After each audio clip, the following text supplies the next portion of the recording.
Postmortem. यह कहानी 35 साल के राजीव की है। राजीव एक सर्जन था और वो पिछले कुछ सालों से पोस्टमार्टम करने के लिए अपने शहर में काफी मशहूर हो गया था। राजीव कॉम्प्लेक्स से कॉम्प्लेक्स डेड बॉडीज का आसानी से पोस्टमार्टम कर लेता था।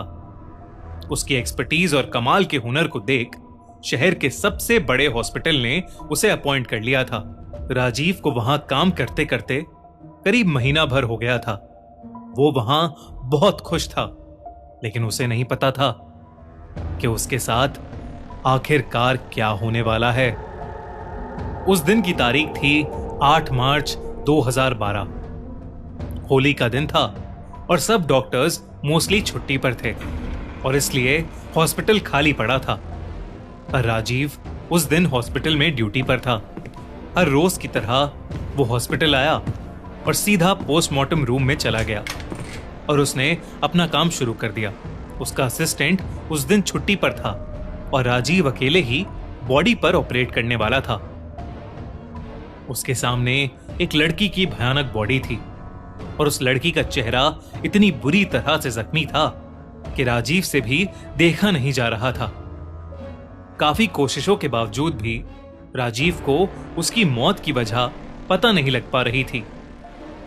राजीव को ऐसा लग रहा था जैसे उस लड़की की बॉडी कई सालों से सड़ रही हो, इसलिए कुछ भी पता लगा पाना मुश्किल हो रहा था।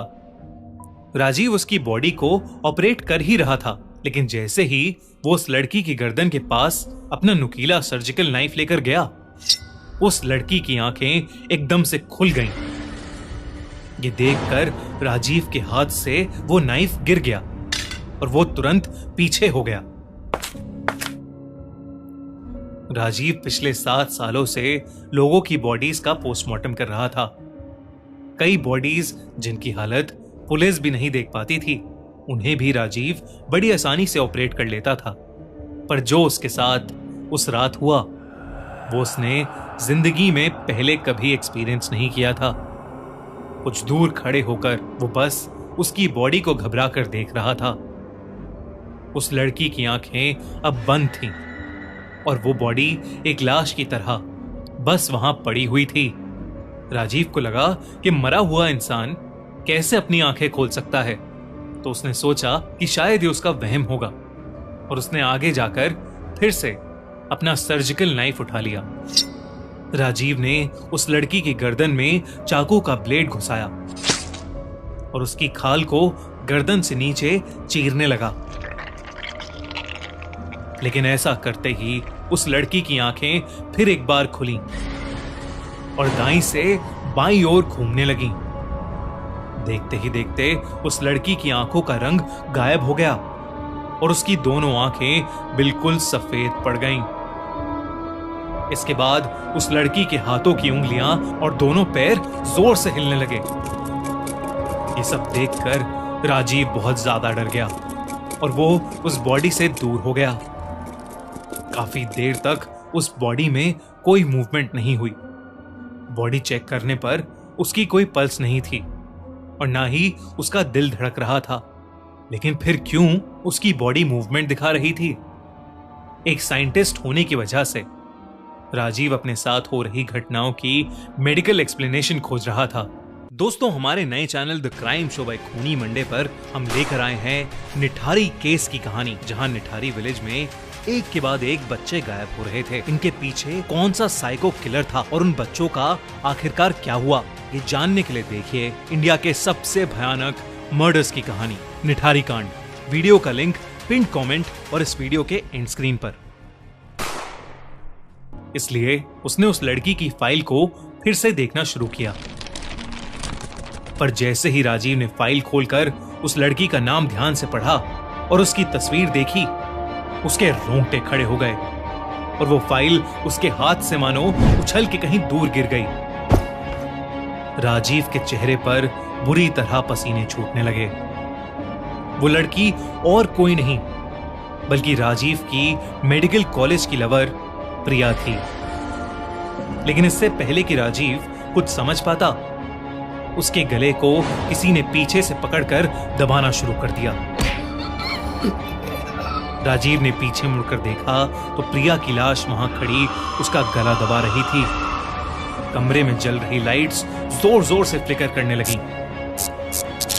राजीव को समझ नहीं आ रहा था कि वहां क्या हो रहा है। राजीव चीख भी नहीं पा रहा था। उसने किसी तरह अपने पास में रखा अपना सर्जिकल नाइफ उठाया और उस लड़की के हाथों पर कट्स मारने लगा।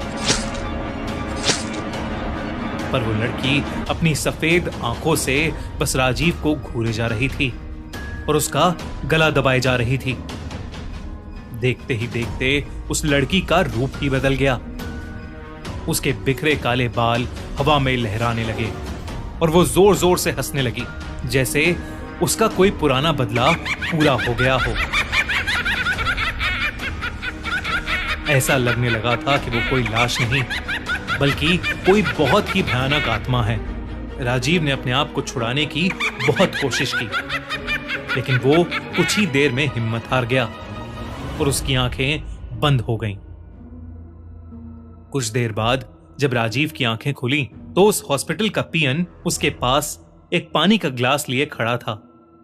उस पोस्टमार्टम रूम में अब किसी लड़की की बॉडी नहीं थी और उस पीएन ने बताया कि कोई भी बॉडी उस पोस्टमार्टम रूम में उस दिन नहीं भेजी गई थी। उसने यह भी बताया कि उसे अचानक से पोस्टमार्टम रूम से राजीव के चीखने की आवाज सुनाई दी। वो जल्दी से जब पोस्टमार्टम रूम में आया तो उसने देखा कि राजीव खुद ही अपना गला दबा रहा था और अपना गला दबाते दबाते ही वो बेहोश होकर नीचे गिर गया था। ये सब सुनकर राजीव शॉक था। जब उसने प्रिया के बारे में रिसर्च की तो उसे मालूम पड़ा कि मेडिकल कॉलेज में एक लड़का प्रिया को प्रेग्नेंट करके उसे छोड़कर चला गया था, जिसकी वजह से प्रिया ने चलती ट्रेन के सामने आकर सुसाइड कर ली। उसकी मरने की तारीख थी 8 मार्च 2002, यानी उस दिन से एग्जैक्टली 10 साल पहले। राजीव ये सब सुनकर हिला का हिला रह गया, क्योंकि वो लड़का और कोई नहीं बल्कि राजीव खुद था। उसी ने प्रिया को प्रेग्नेंट करके उसे छोड़ दिया था। उस दिन के बाद से प्रिया की वो खौफनाक आत्मा उसे जगह जगह पर दिखने लगी। वो एक साया बनकर राजीव के पीछे पड़ गई थी।